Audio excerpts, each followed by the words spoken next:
Good afternoon friends. Software टेस्टिंगच्या previous लेक्चरमध्ये आपण काय काय बघितलं. सॉफ्टवेअर टेस्टिंगच्या 2 मेथड्स बरोबर. The first one is static method and the next one is dynamic method. Next काय बघितलं आपण, बॉक्स अप्रोच. त्याच्यामधील white box testing means what, त्याचे जे काही ॲडव्हान्टेजेस आहेत हे आपण प्रिव्हियस लेक्चरमध्ये कव्हर केलेलं आहे. आज आपण बघणार आहोत व्हाईट बॉक्स टेस्टिंगच्या अंडर कोणकोणते पॉईंट्स येतात. The first one is inspection process under white box testing. Next structural walk through under static testing. Next difference between inspection and walk through. Next technical review under static testing. Next functional testing. Next code coverage testing and the last one is code complexity testing. याच्यामध्ये जे काही inspection process under white box testing आहे हा important question आहे. याच्यावर पेपरमध्ये खूप वेळा क्वेश्चन्स विचारलेले आहेत. ओके,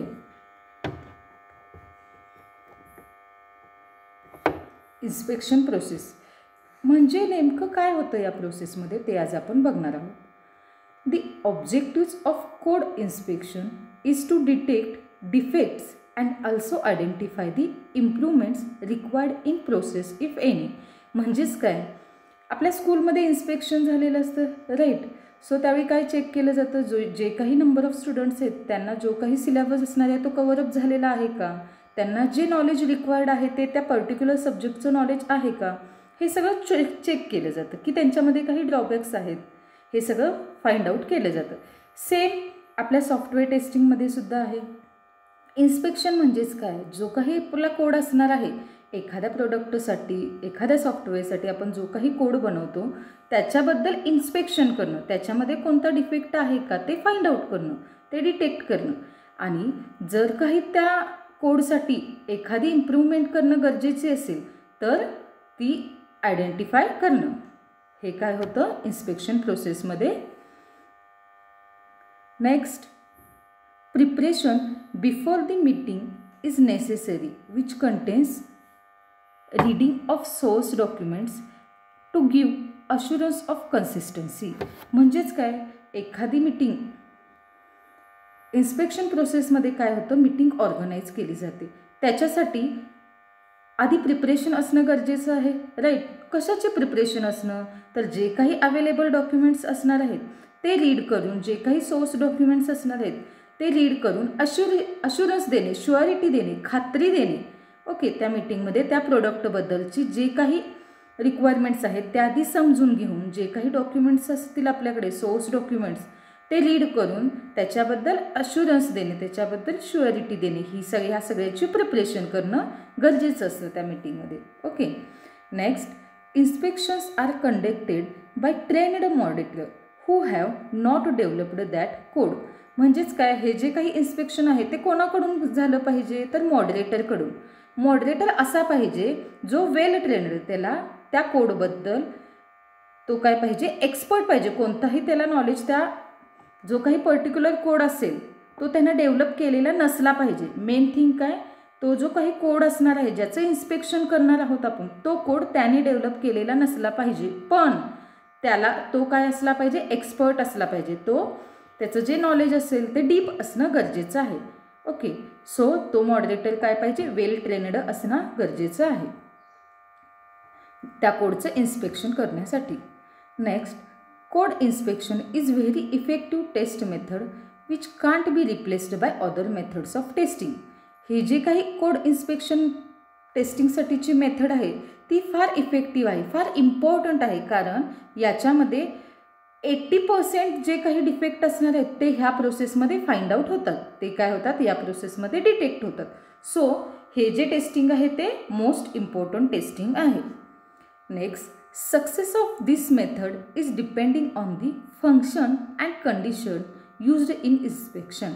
ह्या प्रोसेसला ही प्रोसेस सक्सेसफुल झाली असं आपण कधी म्हणू शकतो, ही कशावर डिपेंड आहे, तर हे जे इन्स्पेक्शन करत असताना त्याच्यामध्ये यूज केले जाणारे जे काही फंक्शन्स असतील किंवा ज्या काही टर्म्स कंडिशन्स असतील त्याच्यावर काय असणार आहे, ह्या प्रोसेसचं सक्सेस डिपेंड असणार आहे. लक्षात येते इन्स्पेक्शन प्रोसेसमध्ये काय होतं, जो काही आपण कोड इन्स्पेक्शन करणार आहोत एखाद्या प्रोडक्टसाठीचं, त्यासाठी त्याच्यामध्ये जो काही डिफेक्ट असणार आहे तो डिटेक्ट केला जातो, प्लस त्या कोडमध्ये काही इम्प्रूव्हमेंट करणं गरजेचं असेल तर त्याचं आयडेंटिफिकेशन केलं जातं. ओके, आणि हे कोणाकडून होतं, मॉडरेटरकडून, ज्याने हा कोड डेव्हलप केलेला नाही बट त्याला कोणत्याही कोडबद्दल डीप नॉलेज असणं गरजेचं असतं, तो वेल किंवा एक्सपर्ट असला पाहिजे. लक्षात येत आहे सगळ्यांच्या. आणि याच्यामध्ये काय करतात, मोस्टली सगळे जे काही डिफेक्ट आहेत ते फाइंड आउट होऊन जातात. 80% तुम्ही म्हणू शकता जे काही डिफेक्ट आहेत ते ह्या प्रोसेसमध्ये फाइंड आउट होतात. ही प्रोसेस पेपरमध्ये क्वेश्चन हा खूप वेळा विचारला गेलेला आहे. Roles in inspection. आता हे इन्स्पेक्शन असताना कोणाकोणाचे रोल आहेत, ह्याच्यामध्ये कोण कोण इन्क्लुडेड आहे, तर फर्स्ट वन असणार आहे author, next moderator, next reader, next recorder and the last one is inspector. आता ह्याचे प्रत्येकांचे कोणकोणते रोल्स आहेत बघा. हां, ऑथर म्हणजे कोण, ज्याने तो कोड तयार केलेला आहे, ज्याने एखाद्या सॉफ्टवेअर प्रोडक्टसाठी लागणारा कोड, लागणारा प्रोग्राम तयार केलेला आहे, तो म्हणजे कोण असणार आहे, ऑथर. आणि त्या कोडचं काय होणार, इथं इन्स्पेक्शन घडून येणार. So author means who has created the work product that is going to be inspected. जो काय होणार आहे कोड आता इन्स्पेक्टेड होणार आहे, त्याचं इन्स्पेक्शन होणार. Next moderator. ह्याचा रोल काय असणार, supposed as a leader of inspection, it plans the inspection and manages it. म्हणजेच काय, हा जो कोण मॉडरेटर असणार आहे त्याला ॲज अ लीडर, ह्या इन्स्पेक्शनचा ॲज अ लीडर कन्सिडर केलं जातं. ओके, आणि तो काय करतो, ह्या इन्स्पेक्शनसाठीचे जे काही प्लॅन असणार आहे तो तयार करतो आणि तो मॅनेजसुद्धा करतो. तर हा रोल कोणाचा झाला, मॉडरेटरचा. नेक्स्ट कोण असणार आहे, रीडर. त्याचं वर्क काय असेल, who read documents single item at a time. The remaining inspectors then find out the defects. Reader हा काय करणार, जे काही अवेलेबल डॉक्युमेंट्स असणार आहेत, सोर्स डॉक्युमेंट्स, तर तो रीड करणार आणि ॲट द टाईम, एका टायमिंगला सिंगल ॲटम असा तो काय करणार, ते डॉक्युमेंट्स रीड करणार. आणि जे कोणी बाकीचे असणार आहेत मेंबर्स ह्या प्रोजेक्टसाठी, ह्या प्रोडक्टसाठी जे काही बाकीचे मेंबर्स असणार आहेत ते काय करणार, ते डिफेक्ट असतो ना त्याच्यामध्ये तो फाइंड आउट करणार. ओके, आणि जो कोण रीडर असणार आहे तो काय करणार, अवेलेबल सोर्स डॉक्युमेंट्स रीड करणार. लक्षात येतं आहे. Next recorder. आता रेकॉर्डर काय करणार, रेकॉर्डरला तुम्ही स्क्राईबसुद्धा म्हणू शकता. ओके, तो काय करणार, तर जे काही डिफेक्ट आपल्याला सापडलेले आहेत ह्या इन्स्पेक्शनच्या, ड्युरिंग दिस इन्स्पेक्शन, हे जे इन्स्पेक्शन करत आहोत कोडसाठीचं, त्यावेळी जे काही नंबर ऑफ डिफेक्ट्स आपल्याला फाइंड आउट होतात, डिटेक्ट होतात, याचं रेकॉर्ड कोण ठेवतं, रेकॉर्डर. ते सगळे डिफेक्ट्स आहेत ते नोट डाऊन करून त्याचं रेकॉर्डिंग कोण ठेवतं, हा जो कोणी रेकॉर्डर आहे तो. Okay, who are responsible for recording the defects that are found during the inspection, right. And the last one is inspector. आता ह्या इन्स्पेक्टरचं काय रोल असेल, the person that observe the work product to recognize possible defects. अशी व्यक्ती जो काय करतो, जो काही आपण प्रोडक्ट बनवलेला आहे त्याचं वर्किंग एक्झॅक्ट होतं आहे की नाही, त्याच्यामध्ये कोणकोणते डिफेक्ट आहेत, ह्या सगळ्याचं काय करतो, ऑब्झर्वेशन्स करतो. ओके, हे रोल्स कोणाचे आहेत, इन्स्पेक्शनचे. Next structural walk through under static testing. हा सेकंड पॉईंट आहे आपल्या लेक्चरमधला. It is different from inspection because it is not a formal process, so there is need of moderator while programming walk through. म्हणजेच काय, हे जे काही walk through असणार आहे हे इन्स्पेक्शनपेक्षा डिफरंट आहे. का, कारण इन्स्पेक्शन हे आहे ती कुठली प्रोसेस आहे, फॉर्मल प्रोसेस आहे. पण वॉक थ्रू ही प्रोसेस कसली आहे, ही प्रोसेस इनफॉर्मल आहे, ही it is not formal process. So याच्यामध्ये मॉडरेटरची गरज आहे का, जेव्हा वॉक थ्रू आपण परफॉर्म करतो तेव्हा याच्यामध्ये मॉडरेटरची गरज नाही. पण इन्स्पेक्शन ही फॉर्मल प्रोसेस आहे, सो त्याच्यामध्ये मॉडरेटर इसेन्शियल आहे. बट वॉक थ्रू ही इनफॉर्मल प्रोसेस आहे, सो याच्यामध्ये मॉडरेटरची गरज नाही. It is started by the author of code. ही कधी कुठून स्टार्ट होते, तर ऑथरकडून. ऑब्वियसली तो कोड फॉर्म करणार, सो ऑथरकडून ती स्टार्ट होणार. Next, in which Walkthrough documents or code read by author and author can write note on defect and suggestions about it. ह्याच्यामध्ये काय होतं, जे काही डॉक्युमेंट्स, जे काही कोड असणार आहेत ओके, किंवा जे काही सोर्स डॉक्युमेंट्स असतात ते काय केले जातात, ऑथरकडून रीड केले जातात. आणि जे कोणी बाकीचे मेंबर्स असतात, रिमेनिंग जे कोणी मेंबर्स असतात ते काय करतात, नंबर ऑफ डिफेक्ट्स असतात ते नोट डाऊन करतात, प्लस त्याच्या रिगार्डिंग जे काही सजेशन्स आहेत ते सुद्धा काय करतात, ते नोट डाऊन करतात. Okay, next, it is informal way of review so it does not focus on documentation. Defect tracking is challenging task in walkthrough. हा इनफॉर्मल प्रोसेस आहे, राईट. वॉकथ्रू ही इनफॉर्मल प्रोसेस आहे, सो ते डॉक्युमेंटेशनवर focus करत नाही. आणखीन डिफेक्ट ट्रॅकिंग, याच्यामध्ये जे काही डिफेक्ट असतात ते ट्रॅक करणं हे फार टफ काम असतं वॉकथ्रूमध्ये. ओके, तो इझिली डिटेक्ट होत, डिफेक्ट ट्रॅक करू शकत नाही आपण वॉकथ्रूमध्ये. लक्षात येत आहे. नेक्स्ट, ह्या वॉकथ्रूचे कोणकोणते ऑब्जेक्टिव्ज आहेत आपण बघूया. 5 ऑब्जेक्टिव्ज आहेत. त्याच्यामधला फर्स्ट असणार आहे understand and learn the development of software product till date. जो काही सॉफ्टवेअर प्रोडक्ट आहे ज्याच्यासाठी हे सगळं चालू आहे तो प्रोडक्ट काय करणे, आधी समजून घेऊन नंतर त्याच्या डेव्हलपमेंट कशी केली पाहिजे याच्याबद्दल काय करणे, इन्फॉर्मेशन गॅदर करणे, लर्न करणे त्याच्याबद्दल. ओके, कधीपर्यंत, त्याची जी काही डेडलाईन आहे, दिलेल्या टायमिंगपर्यंत, दिलेल्या डेटपर्यंत हे काय केलं पाहिजे, त्या प्रोडक्टबद्दल समजून घेतलं पाहिजे, प्लस त्याच्या रिगार्डिंग त्याचे डेव्हलपमेंटसाठी काय काय गरजेचं आहे याच्याबद्दल स्टडी करणं गरजेचं आहे. Next, detecting defect in development software product. म्हणजेच काय, जो काही सॉफ्टवेअर प्रोडक्ट असणार आहे त्याच्यामध्ये जे काही डिफेक्ट्स प्रेझेंट असणार आहेत ते काय करणे, फाइंड आउट करणे. Next, to explain information present in document. म्हणजेच काय, त्याच्यामध्ये जी काही इन्फॉर्मेशन असणार आहे त्या डॉक्युमेंट्समध्ये, नंबर ऑफ सोर्स डॉक्युमेंट्स असणार, राईट, एखाद्या प्रोडक्टसाठीचे, एखाद्या सॉफ्टवेअरसाठीचे, ते काय करणे, त्याच्याबद्दलची जी काही रिगार्डिंग त्याच्या जी इन्फॉर्मेशन आहे ती एक्सप्लेन केली जाते. Next objective, to verify and discuss about the validity of the proposed system. जी काही आपली प्रपोज सिस्टीम आहे ते काय केली पाहिजे, त्याची व्हॅलिडिटी व्हेरीफाय अँड डिस्कस केली जाते. Next, reporting the suggestions given by others. आणि जे काही अदर मेंबर्स असतात त्याच्याकडून आलेले जे काही सजेशन्स असतात ते काय केले जातात, नोट डाऊन केले जातात, त्यांचा रिपोर्ट तयार करून ठेवला जातो. Okay, next, difference between inspection and walkthrough. The first difference is, inspection हे कोणत्या टाईपचं आहे, तर फॉर्मल टाईपचं टेस्टिंग आहे. Okay, so inspection is formal type of testing and walkthrough is the informal type of testing. Okay, inspection कोणाकडून start होतं, it is started bye project team. Okay, हे कोणाकडून स्टार्ट होतं, प्रोजेक्ट टीमकडून. पण वॉकथ्रू कोणापासून स्टार्ट होतं, it is started by author of the code. त्या कोडचा जो कोणी ऑथर असेल त्याच्यापासून ते स्टार्ट होतं. ओके, नेक्स्ट, इन्स्पेक्शनमध्ये कोण कोण इन्क्लुडेड आहेत, it includes meeting which is प्लॅनड with all members included in project. म्हणजेच काय, इन्स्पेक्शनमध्ये काय केलं जातं, प्लॅनड मीटिंग ऑर्गनाईज केली जाते. ओके, एखादी जी काही मीटिंग असेल ती प्लॅनड असते. ओके, आणि त्याच्यामध्ये कोण कोण इन्क्लुडेड असतात, तर जे काही त्या प्रोजेक्टशी रिगार्डिंग मेंबर्स आहेत ते ऑल मेंबर्स काय असतात याच्यामध्ये इन्स्पेक्शनमध्ये इन्क्लुडेड असतात.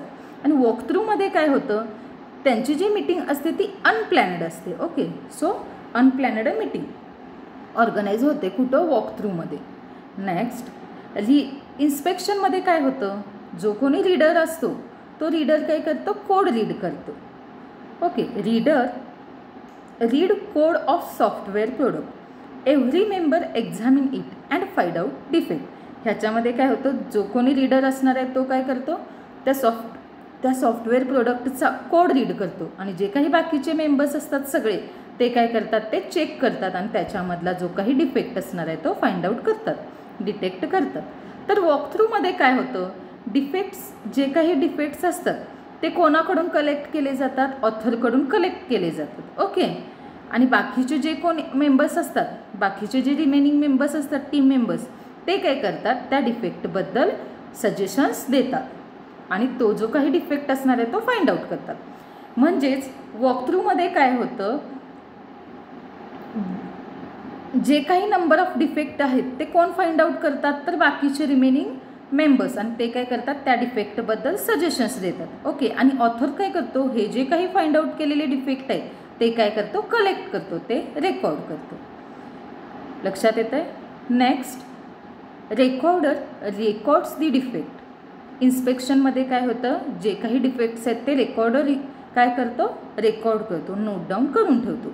आणि वॉकथ्रूमध्ये काय होतं, ऑथर करतो, काय करतो, तर तो नोट डाऊन करतो जे काही डिफेक्ट्स आहेत ते, प्लस तो काय करतो, त्या डिफेक्ट्स रिगार्डिंग त्या डिफेक्ट्स जे काही सजेशन्स असतील ते जे कोण दिले जातात, टीम मेंबर्सकडून, बाकीच्या टीम मेंबर्सकडून जे काही सजेशन्स दिले जातात त्या डिफेक्टच्या रिगार्डिंग, प्लस जे काही डिफेक्ट आहेत हे सगळं काय करतो, ऑथर नोट डाऊन करून ठेवतो. आणि इन्स्पेक्शनमध्ये काय होतं, रेकॉर्डर हे सगळे डिफेक्ट्स रेकॉर्ड करून ठेवतो.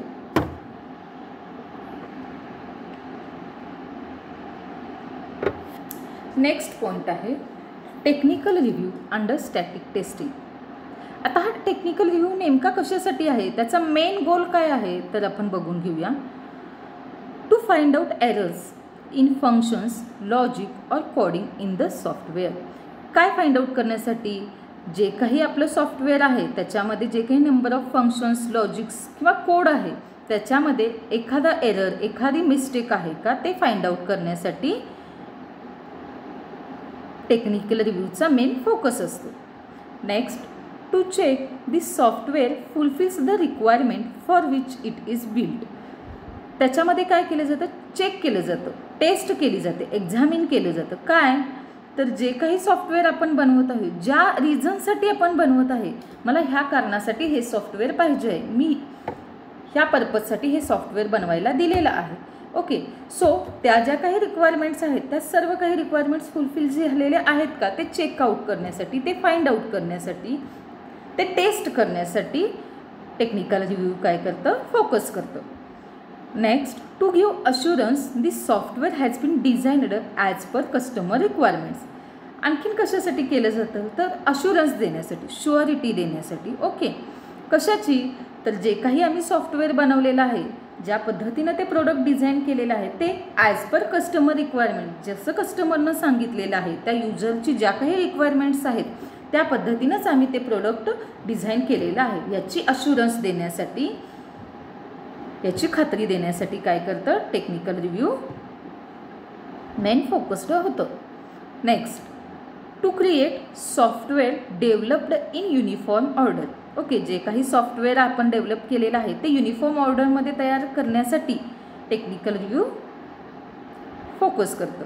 Next, to create more manageable project. जो काही प्रोजेक्ट आहे तो काय पाहिजे, मोर मॅनेजेबल तयार करण्यासाठी टेक्निकल रिव्ह्यूचं मेन एम असतं. Next one, the formal technical review is a class of review that contains walkthrough, inspection and other small group technical assessment of software. म्हणजेच काय, हे जे काही फॉर्मल टेक्निकल रिव्ह्यू आहे त्याच्यामध्ये कोण कोण इन्क्लूड आहेत, तर त्याच्यामध्ये वॉकथ्रू, इन्स्पेक्शन असे नंबर ऑफ काय आहेत, असेसमेंट ऑफ सॉफ्टवेअर ह्याच्यामध्ये इन्क्लुडेड आहेत. नेक्स्ट, फॉर्मल टेक्निकल रिव्ह्यू हे कशासाठी यूज केलं जातं, तर it is used while providing training and it is used as an example for junior developer. जे काही ज्युनियर डेव्हलपर असतात ओके त्यांना ॲज अ एक्झाम्पल म्हणून त्याचा यूज केला जातो. Next, it is performed as a meeting ते परफॉर्म केलं जातं. And the last one is if FTR is planned, controlled and attend in correct way then only it become successful. Okay, तर आणि तरच काय होईल, FTR that means formal technical review successful होईल.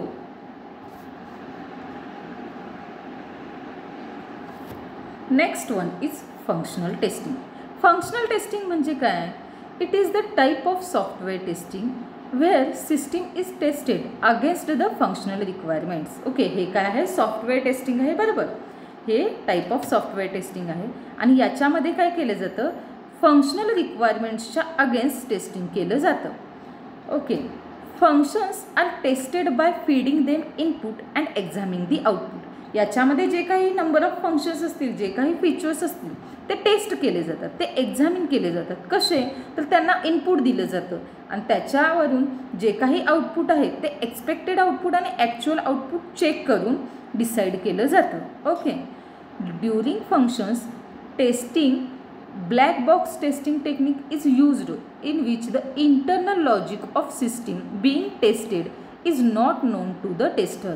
म्हणजेच काय, हे काही जे काही फंक्शनल टेस्टिंग आहे ना ते काय करतं, ब्लॅक बॉक्स टेक्निक यूज केलं जातं. ब्लॅक बॉक्स टेस्टिंगचं टेक्निक यूज केलं जातं. म्हणजेच काय, हे जे काही इंटरनल लॉजिकचं जे टेस्ट होत असते सॉफ्टवेअर, ओके, जे काही सॉफ्टवेअर आहे त्याचं जे इंटरनल लॉजिक आहे ते टेस्ट केलं जाते, पण ते कोणाला माहिती नसते, टेस्टरला. That means black box testing. हे टेस्टिंग कुठं यूज केलं जातं, फंक्शनल टेस्टिंगमध्ये यूज केलं जातं. It is normally performed during level of system testing. हे कधी यूज केलं जातं, सिस्टीम टेस्टिंग करताना यूज केलं जातं. कोणकोणत्या स्टेप्स इन्वॉल्ड आहेत ह्या फंक्शनल टेस्टिंगमध्ये? दी फर्स्ट स्टेप असणार आहे identify functions that the software is expected to perform. म्हणजेच काय, जे काही सॉफ्टवेअर आहेत ते एक्सपेक्ट करते. काय एक्सपेक्ट करते? जे काही नंबर ऑफ फीचर्स किंवा जे काही नंबर ऑफ फंक्शन्स मला पाहिजेत ते पहिल्यांदा काय केलं पाहिजे, आयडेंटिफाय करून घेतलं पाहिजे. त्या सॉफ्टवेअरसाठी लागणारे जे काही फंक्शन्स असू देत किंवा जे काही फीचर्स रिक्वायर्ड आहेत, त्यांना एक्सपेक्ट आहेत, ते काय पहिल्यांदा करणे, आयडेंटिफाय करणे. Okay. Next, create input data based on the function specification. जो काही इनपुट डेटा आहे तो काय करणे, क्रिएट करणे. Next, determine the output based on function specification. आता आपण जे काही इनपुट दिलेत, राईट, त्याच्यानंतर आपल्याला जे काही मिळालेले आउटपुट आहे जे कोणावर बेस्ड आहेत, फंक्शन स्पेसिफिकेशनवर. ओके. ते आउटपुट काय करणे, चेक करणे. पहिल्यांदा आपण इनपुट दिले, ऑब्वियसली आपल्याला त्याच्या थ्रू आउटपुट मिळणार त्याच्याकडून. ओके. ते कोणावर डिपेंड असणार आहेत, तर it based on function specification. आता इनपुट दिल्यानंतर जे काही आउटपुट मिळणार त्या दोघांचा रिझल्टसुद्धा चेक केला पाहिजे, राईट. सो नेक्स्ट प्रोसेस असणार आहे execute the test cases and the last one the compare actual and expected outputs. आपण त्याला इनपुट दिल्यानंतर तो काहीतरी आपल्याला आउटपुट देणार. सो आपण इनपुट दिल्यानंतर आपल्याला जो मिळालेला रिझल्ट असणार आहे तो म्हणजे ॲक्च्युअल रिझल्ट, आणि आपण एक्सपेक्ट केलेला रिझल्ट हे काय केलं पाहिजे, चेक केलं पाहिजे. जर तो सेम असेल तर ओकेच, आणि जर सेम नसेल तर नक्कीच तिथं काहीतरी प्रॉब्लेम असणार आहे, right. These are the steps involved in functional testing. The next testing is code coverage testing. Okay. याच्यामध्ये काय होतं, it is a measure used to describe the degree to which source code of program is executed when a particular test suite runs. Okay. Coverage criteria हा जो काही code coverage testing आहे ते म्हणजे नेमकं काय होतं त्याच्यामध्ये, तर these are defined as rules or requirements which test suite needs to satisfy. जे काही रूल्स किंवा रिक्वायरमेंट्स किंवा स्पेसिफिकेशन असतील ते काय केलं पाहिजे, टेस्ट सूटला गरजेचे आहेत. कशासाठी, सॅटिस्फाय होण्यासाठी. ओके. त्याचे काही क्रायटेरिया आहेत, बेसिक कव्हरेज क्रायटेरिया. त्यातला फर्स्ट असणार आहे functional coverage, next statement coverage, next edge coverage, fourth one is branch coverage, and the last one is condition coverage. These are the basic coverage criteria of code coverage testing. Okay. And the last one is code complexity testing. आता याच्यामध्ये काय होतं बघूया आपण. Cyclomatic complexity is very common word in which development community. Okay. Cyclomatic complexity हा खूप common word आहे जो यूज केला जातो. ओके.